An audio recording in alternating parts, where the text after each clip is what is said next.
सभी शिक्षक साथियों को मेरा नमस्कार। साथियों, मेरे YouTube चैनल में आप सभी का एक बार फिर से स्वागत है। साथियों, आप सभी लोगों के निष्ठा के प्रशिक्षण चल रहे हैं। दिनांक 16 नवंबर 2020 से 30 नवंबर 2020 तक आपको मॉड्यूल नंबर 7, 8, 9 का प्रशिक्षण कंप्लीट करना है। उम्मीद है आप सभी लोगों ने प्रशिक्षण कंप्लीट कर लिया होगा। इसके रिगार्डिंग मैंने कई वीडियो बनाई हैं। आप उन वीडियो की मदद से अपने प्रशिक्षण को जल्द से जल्द कंप्लीट कर लीजिए, क्योंकि अब हमारा एक दिन शेष बचा है। साथियों, जब हमारे पूरे 18 मॉड्यूल कंप्लीट हो जाएंगे, उसके बाद आपका एक ऑनलाइन कॉम्पिटेंसी टेस्ट होगा, जिसमें आपको 60% मार्क्स लाना अनिवार्य होगा। इसलिए ज़रूरी है कि हम जितने भी मॉड्यूल करें उनका हम अच्छे से अध्ययन करें, उनकी प्रश्नोत्तरी हमारे पास हो। तो आज की इस वीडियो में मैं कोर्स नंबर 7, 8 और 9 का आपने प्रशिक्षण कंप्लीट कर लिया है, इससे संबंधित जितने भी महत्वपूर्ण प्रश्न हैं उनकी पीडीएफ आपके सामने लेके आया हूं। आप इस पीडीएफ को इस वीडियो के माध्यम से डाउनलोड कर सकते हैं। काफ़ी महत्वपूर्ण प्रश्नोत्तरी है और ये पीडीएफ आपकी आगामी आकलन परीक्षा में बहुत ज़्यादा महत्वपूर्ण होगी। और ये पीडीएफ मुझे शैलेंद्र सिंह बालेंदु, डीआरजी हैं मध्य प्रदेश में, उन्होंने मुझे भेजी है। इसके लिए शैलेंद्र सिंह बालेंदु जी को बहुत बहुत धन्यवाद कि उन्होंने इतनी सुंदर पीडीएफ बनाकर मुझे भेजी, जिससे कि मैं आप लोगों के साथ शेयर कर सकूं। साथियों, वीडियो शुरू करने से पहले मैं आपको बता देना चाहता हूं, अगर आप चाहते हैं इस तरह की इन्फॉर्मेटिव वीडियो आपको एक प्लेटफार्म पर मिले, तो उसके लिए मैंने इन्फॉर्मेटिव वीडियो व्हाट्सएप ग्रुप और इन्फॉर्मेटिव वीडियो टेलीग्राम ग्रुप बनाए हुए हैं। आप चाहे तो मेरे ग्रुप से जुड़ सकते हैं। ग्रुप का लिंक आपको वीडियो के डिस्क्रिप्शन बॉक्स में मिल जाएगा, उस पर क्लिक करके आप मेरे ग्रुप से जुड़ सकते हैं। साथियों, महत्वपूर्ण प्रश्न है जो शैलेंद्र सिंह बालेंदु जी ने बनाए हैं। प्रशिक्षण डायरी निष्ठा की उन्होंने डायरी बनाई है और इस डायरी में उन्होंने इन प्रश्नों को लिखा है। तो देखते हैं क्या क्या प्रश्न उन्होंने दिए हैं। पहला प्रश्न है, कोर्स 7 का नाम क्या है? तो कोर्स 7 हमारा है विद्यालय आधारित आकलन। दूसरा प्रश्न है, इस कोर्स का उद्देश्य क्या है? इस कोर्स के द्वारा हम विद्यालय आधारित आकलन के महत्व को जानेंगे तथा आकलन के लिए विद्यार्थी केंद्रित दृष्टिकोण को जानेंगे। साथियों, इसकी पीडीएफ आपको मिल जाएगी। पीडीएफ का लिंक भी आपको वीडियो के डिस्क्रिप्शन बॉक्स में मिल जाएगा और वीडियो के दौरान ही मैं आपको इसका पासवर्ड भी बता दूंगा, क्योंकि मुझे पासवर्ड से प्रोटेक्टेड करके ये गूगल पे डालनी पड़ेगी, क्योंकि मुझे डिलीट करनी पड़ती है पीडीएफ फ़ोन मेमोरी की वजह से, इसलिए मैं इसको गूगल पे डाल देता हूँ। तो इसलिए पहले प्रश्न देख लेते हैं, उसके बाद देखते हैं हम इसका क्या पासवर्ड डिसाइड करेंगे। तो नेक्स्ट है आपका विद्यालय आधारित आकलन यानी एसबीए क्या है? तो विद्यालय में शिक्षकों द्वारा बच्चों की क्षमता, कौशल, प्रगति, प्रदर्शन का आकलन करना ही एसबीए कहलाता है। नेक्स्ट प्रश्न है, एसबीए की विशेषता क्या है? तो एसबीए की विशेषता होगी आपकी शिक्षण, अधिगम और आकलन को एकीकृत करना, बाल केंद्रित व गतिविधि आधारित। नंबर 3, योग्यता विकास पर बल। नंबर 4, भय और तनाव रहित। नंबर 5, बच्चों का आत्मविश्वास बढ़ाने वाला। नंबर 6, स्वयं आकलन व सहकर्मी द्वारा आकलन के अलावा शिक्षक द्वारा आकलन। नेक्स्ट प्रश्न है, आकलन क्यों जरूरी है? आकलन से बच्चों के कौशल, क्षमता, दक्षता व सुधार के क्षेत्र का पता चलता है, ताकि आगे की कार्यनीति बनाई जा सके, ताकि उसका समग्र विकास हो सके। नेक्स्ट प्रश्न है, प्रारंभिक स्तर पर बच्चों से कैसे प्रश्न पूछे जाने चाहिए? ये बहुविकल्पीय प्रश्न है।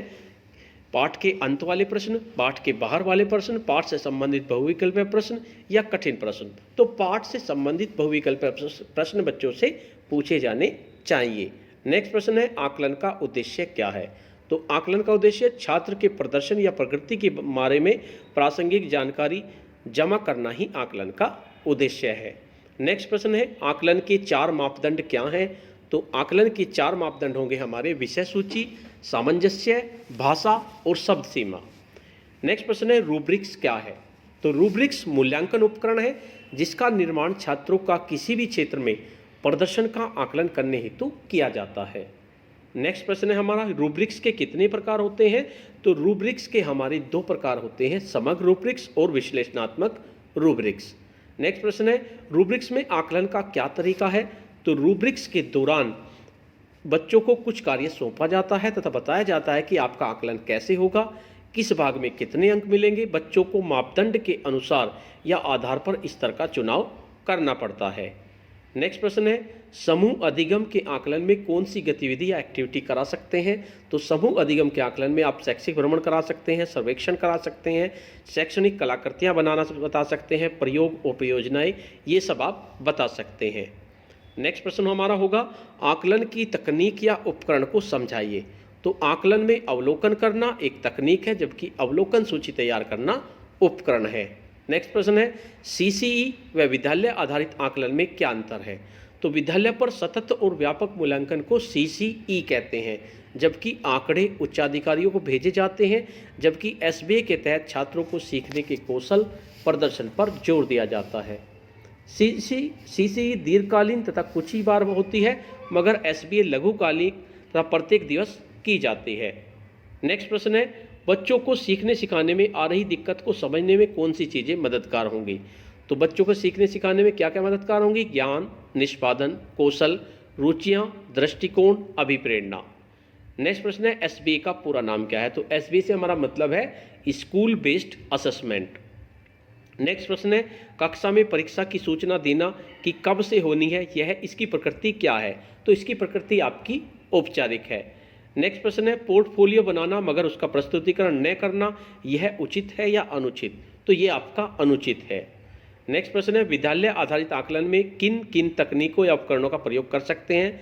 तो विद्यालय आधारित आकलन में आप स्वयं आकलन कर सकते हैं, सहकर्मी आकलन, समूह कार्य आकलन, पोर्टफोलियो, प्रामाणिक आकलन और उपाख्यान रिकॉर्ड। नेक्स्ट प्रश्न है आपका प्रश्न नंबर 20 आकलन और मूल्यांकन में क्या अंतर है? तो आकलन आपका कहीं भी किया जा सकता है, जबकि मूल्यांकन विद्यालय स्तर पर ही होता है। आकलन में अंक नहीं दिए जाते और मूल्यांकन में अंक देने का प्रावधान होता है। आकलन में वर्ष में कई बार, यहाँ तक कि हर दिन किया जा सकता है, जबकि मूल्यांकन जो है वर्ष में कई बार की 1-2 बार होता है, जैसे मासिक होता है, त्रैमासिक होता है, वार्षिक होता है। आकलन में बच्चों के समग्र विकास व प्रदर्शन का पता चलता है, जबकि मूल्यांकन में बच्चों के शैक्षणिक स्तर का बोध होता है।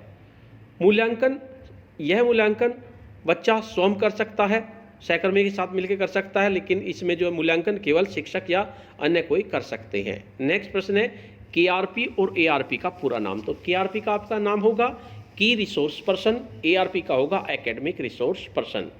निम्न शब्दों को क्या कहा जाता है? नियोजन को प्लानिंग, अन्वेषण रिसर्च यानी कि इन्वेस्टिगेशन, परियोजना यानी कि प्रोजेक्ट्स, परिचर्चा यानी डिस्कशन, संकल्पना यानी कि कंसेप्ट, ये सब आपकी दी हुई है इसमें। उसके बाद रचनात्मक आकलन, फॉर्मेटिव असेसमेंट का गुण क्या नहीं होता? रचनात्मक आकलन में बच्चों के अधिगम स्तर को जानने में सहयोग दिया जाता है, बच्चों के कठिनाई को दूर करने का गुण होता है, शिक्षण की विधा को दिशा देने में काम आता है, लेकिन इसमें अंकों और प्रतिशत को व्यक्त नहीं किया जाता। शिक्षण की तकनीक में क्या नहीं आता है? प्रश्न पूछना, रोचक प्रस्तावना, समूह कार्य, मूल्यांकन। तो शिक्षण की तकनीक में आपका मूल्यांकन नहीं आता। ये सारी आपकी शिक्षण तकनीक है जो 18 तकनीक आपकी दी हुई है। उसके बाद कोर्स 8 के प्रश्न। कोर्स 8 के प्रश्न बताने से पहले मैं आपको बता देना चाहता हूं, अगर आप चाहते हैं इसकी पीडीएफ को डाउनलोड करना, तो पीडीएफ का लिंक आपको वीडियो के डिस्क्रिप्शन बॉक्स में मिल जाएगा, उस पर क्लिक करके आप इसको डाउनलोड कर सकते हैं। पीडीएफ को ओपन करने के लिए आपको एक पासवर्ड देना होगा। पासवर्ड मैं अभी डिसाइड कर देता हूं क्या पासवर्ड हम रखेंगे इसका पासवर्ड होगा निष्ठा, NISHTHA, निष्ठा @789। ये पासवर्ड हमारा सही रहेगा, आसानी से हमारा भी याद भी हो जाएगा। निष्ठा @789। सभी आपको स्मॉल लेटर्स का यूज करना है, कोई भी कैपिटल लेटर्स यूज नहीं करने, तो याद कर लीजिए। कोर्स 8 के सामान्य प्रश्न देख लेते हैं। कोर्स 8 का क्या नाम है? पर्यावरण अध्ययन का शिक्षा शास्त्र। इस कोर्स का उद्देश्य क्या है? इस कोर्स में हम यह जानेंगे कि कैसे पर्यावरण को एकीकृत करते हुए उसकी शिक्षण योजना में को बनाकर शिक्षण अधिगम तक पहुंचा जाता है। नेक्स्ट प्रश्न है पर्यावरण अध्ययन का प्राथमिक स्तर पर कहां से जुड़ाव है? कक्षा 1 से ही, क्योंकि गणित और हिंदी में समेकित करके इसे पढ़ाया जाता है। नेक्स्ट प्रश्न है पर्यावरण की पाठ्यपुस्तक कौन सी कक्षा से पढ़ाई जाती है? ये आपकी कक्षा 3 से पढ़ाई जाती है। ईवीएस फर्स्ट और ईवीएस सेकंड क्या है? तो ईवीएस फर्स्ट हमारा विज्ञान होता है और ईवीएस सेकंड हमारा सामाजिक विज्ञान होता है। नेक्स्ट प्रश्न है विज्ञान व सामाजिक विज्ञान विषयों को एकीकृत विषय का रूप कब दिया गया? ये आपका एनसीएफ 2005 में दिया गया।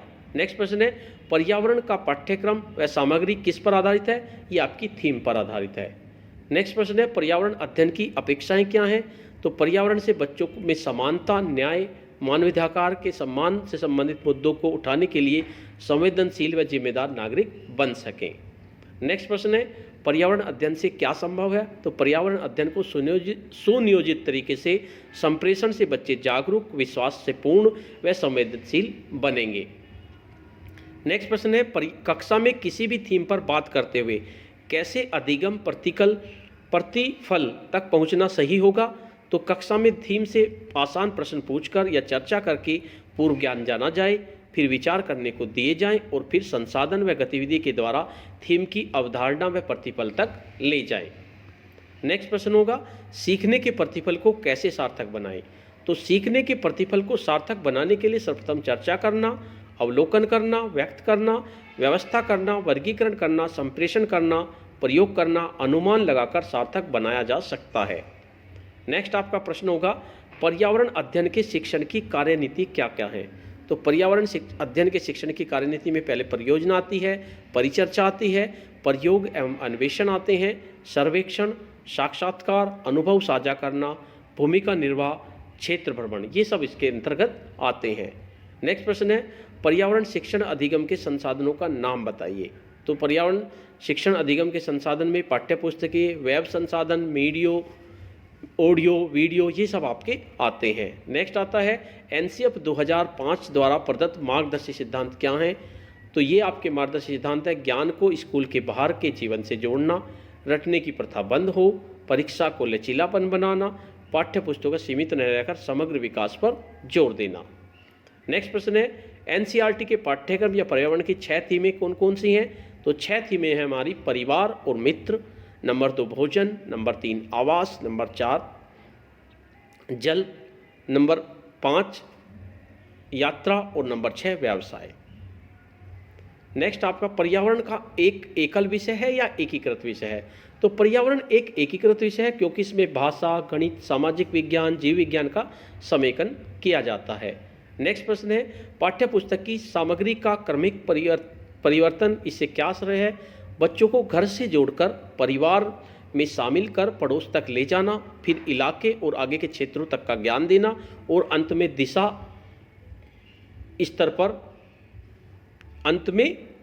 विश्व स्तर पर समझ विकसित करना ही क्रमिक परिवर्तन होता है। तो ये आपके कोर्स 8 के इम्पोर्टेंट प्रश्न हुए। मैंने आपको बता दिया है कि आप इसकी पीडीएफ को डाउनलोड कर सकते हैं और पीडीएफ का लिंक आपका होगा nishtha@789। लिंक आपको वीडियो के डिस्क्रिप्शन बॉक्स में मिल जाएगा, उस पर क्लिक कर दीजिए और क्लिक करने के बाद आपसे पासवर्ड मांगेगा, तो पासवर्ड आप लिख सकते हैं nishtha@789। ध्यान से सुन लीजिए, फिर आप मुझसे कहते हैं कि पासवर्ड से नहीं खुल रहा, लेकिन आप कुछ ना कुछ गड़बड़ कर देते हैं, या तो एक आधा कैपिटल लेटर्स लगा देते हैं। आपको स्मॉल लेटर्स का यूज करना है और कोई कोमा नहीं लगाना, कुछ नहीं लगाना, ना स्पेस छोड़ देना, आपको nishtha@789 लिखना है। उसके बाद कोर्स 9 के प्रश्न भी देख लेते हैं। कोर्स 9 का सामान्य नाम क्या है? इसका नाम है गणित का शिक्षा शास्त्र। कोर्स 9 का उद्देश्य क्या है? इस कोर्स का उद्देश्य निम्न है, गणित विषय की रणनीतियों से परिचित होकर बच्चों की सहभागिता शामिल कर मूल्यांकन कर पाएँ और ELPS शिक्षण प्रणाली को लागू कर पाएँ। गणित की प्रकृति क्या है? गणित की प्रकृति आपकी मूर्त से अमूर्त की ओर है, सरल से कठिन की ओर है, तार्किक क्षमता का विकास और दैनिक जीवन में सहायक। प्रश्न नंबर 4 है, सीखने की चरणबद्ध प्रक्रिया का सही क्रम क्या है? तो सही क्रम आपका होता है ERAC, यानी अनुभव, चिंतन, अनुप्रयोग और निष्कर्ष।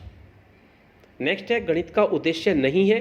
तो गणित का उद्देश्य आपका तर्क करना भी है, चिंतन करना भी है, संख्या के साथ संक्रिया करना भी है, लेकिन ऊर्जा खर्च करना इसका उद्देश्य नहीं है।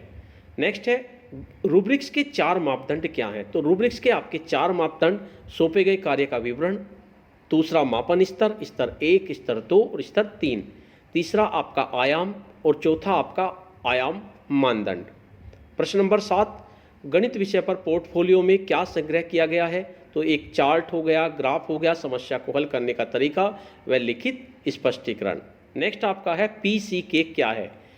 गणित के ज्ञान, गणित को कैसे पढ़ाया जाए, इसके इकट्ठे ज्ञान को आमतौर पर शैक्षणिक सामग्री ज्ञान यानी PCK के रूप में जाना जाता है। नेक्स्ट प्रश्न है, गणित को रुचिकर बनाने की रणनीतियाँ क्या हैं? तो गणित को रुचिकर बनाने की रणनीतियों के अंतर्गत क्या क्या आएगा? आपका भागीदारी आ जाएगा, जुड़ाव, अवलोकन, परिकल्पना व सत्यापन, समस्या बनाना व हल करना, दृष्टिकोण और निरूपण, संबंध बनाना, तर्क करना, गणितीय संचार। नेक्स्ट प्रश्न है, ध्यानाकर्षण शिक्षण में शामिल विषय कौन कौन से हैं आपके? हिंदी है, गणित है, पर्यावरण है और इसके साथ साथ अंग्रेजी भी है। तो सभी विषय पर क्लिक कर देंगे। ELPS में L क्या है? L से मतलब है हमारा लैंग्वेज। नेक्स्ट प्रश्न है, गणित विषय के लिए कौन सा कथन गलत है? सीखना एक चक्रीय प्रक्रिया है, बिल्कुल सही है। यह मूर्त से अमूर्त ज्ञान देती है, ये भी सही है। तार्किक क्षमता बढ़ाता है, ये भी सही है। लेकिन गणित का सही क्रम जो LSRW दिया हुआ है ये आपका गलत है। प्रश्न नंबर 12 देखते हैं, किन शर्तों पर बच्चा सही मामले में जोड़ नहीं कर पाता? तो क्या क्या शर्त है? चिन्ह का सही ज्ञान न होने पर, अंकों की सही पहचान न होने पर, स्थानीय मान की समझ न होने पर और हासिल की समझ न होने पर, संख्याओं की समझ न होने पर। नेक्स्ट है, बच्चा जोड़ क्यों नहीं कर पा रहा? क्योंकि शिक्षण की शिक्षण प्रणाली में कमी है। किस तरीके से हम जोड़, घटाना या अन्य अवधारणा को जल्दी सिखा सकते हैं? तो उसके लिए हमें ELPS के सिद्धांत को अपनाना होगा। ELPS क्या है? ELPS तरीका क्या है? ELPS के अंतर्गत यह बताया जाता है, सर्वप्रथम बच्चों से उनका अनुभव जाने, वो भी उनकी भाषा में, फिर चित्रों को दिखाकर और अंत में प्रतीकों पर काम कराया जाए। यानी ठोस पर अनुभव पर चर्चा करें, चित्र पर अनुभव व चर्चा करें और चिन्ह पर भी चर्चा आप करें। नेक्स्ट है, भाग को और किस विधि से बताया जा सकता है? तो भाग को हम बार बार घटाकर भी बता सकते हैं। प्रारंभिक स्तर पर गणित के पठन की रणनीतियाँ क्या होनी चाहिए? तो प्रारंभिक स्तर पर रणनीतियों में बच्चों को क्या सिखाना और कैसे सिखाना है, शिक्षण में निरंतर सुधार करते हैं, बच्चों का विश्वास जीते, ठोस वस्तु से सिखाएं, ठोस के बाद चित्र और फिर प्रतीकों से शिक्षण कराएं, प्रतीकों के बाद अमूर्त में ले जाकर मौखिक सवाल करें। नेक्स्ट आपका ELPS क्या है? तो ये आपका गणित सीखने का सिद्धांत है। E से एक्सपीरियंस, L से लैंग्वेज, P से पिक्चर, S से सिंबल। नेक्स्ट प्रश्न है आपका प्रश्न नंबर लास्ट, प्राथमिक स्तर पर गणित की किसी अवधारणा या संक्रिया को समझाने के लिए सर्वप्रथम कौन सा तरीका सही है? तो सर्वप्रथम ठोस वस्तु से समझ बनाएं। तो साथियों, काफ़ी सुंदर प्रश्नोत्तरी बनाई है इन्होंने, शैलेंद्र सिंह बालेंदु ने। इनके लिए इन्हें बहुत बहुत धन्यवाद कि इन्होंने इतनी सुंदर प्रश्नावली बनाई और मुझे मेरे चैनल पे अपलोड करने के लिए उपलब्ध कराया। मैंने इसकी PDF बना दी है, उसकी PDF को आप वीडियो के डिस्क्रिप्शन बॉक्स में क्लिक करके डाउनलोड कर सकते हैं। तो साथियों, आज की वीडियो में इतना ही। आपको ये वीडियो कैसी लगी? अगर आपको ये वीडियो अच्छी लगी तो इस वीडियो को लाइक कीजिए, शेयर कीजिए और वीडियो पे कमेंट्स कीजिए। और अगर आप मेरे चैनल पे नए हैं तो चैनल को सब्सक्राइब कर लीजिए और बेल के आइकन को प्रेस कर दीजिए, जिससे कि आपको नेक्स्ट वीडियो का नोटिफिकेशन मिल सके। धन्यवाद।